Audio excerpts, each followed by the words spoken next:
Is the war on crime a real war? This is R.J. Rushdoony with a report on our threatened freedom. One of the most common of news stories today all over the country is about our supposed war on crime. State and federal officials are holding conferences and issuing press releases about their concern. One cynical police chief of one of our biggest cities came out at one such conference stating that the governor's interest in crime was limited to grabbing headlines, not helping the police. With all our federal and state authorities supposedly marshaling their forces against crime, we would expect some decline in the crime rate.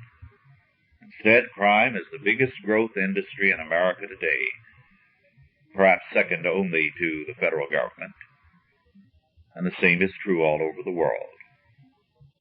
The state and federal governments are, in fact, spending more time in going after you and me than in going after criminals. Consider all the effort spent in collecting and auditing tax returns as a starter.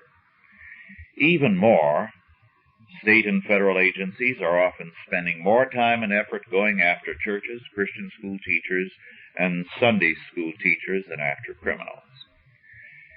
In one major state, the large attorney general staff is busy not with a mafia but Christian schools who exercised their freedom of speech by speaking out on the issue of homosexuality.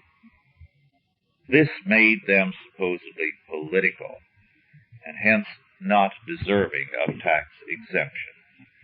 The welfare official of a major state has set forth a plan to license every Sunday school in the state as a child care facility, if even one child is present without his or her parents.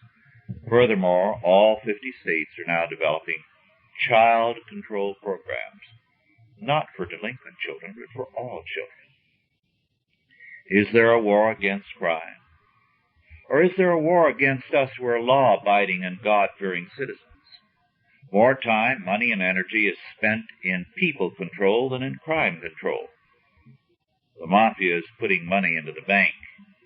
We are withdrawing what little we have to pay taxes, which will be used to control us. One national magazine inquiry recently expressed cynicism about the war on crime. The editor, who refuses to be identified with either the right or the left, simply stated his disbelief in the integrity of the statist claims. Power over the people, not service to the people or the cause of justice, has become the major concern of state and federal authorities. The result is a steady decline in our freedom as the power state grows bigger and bigger at our expense.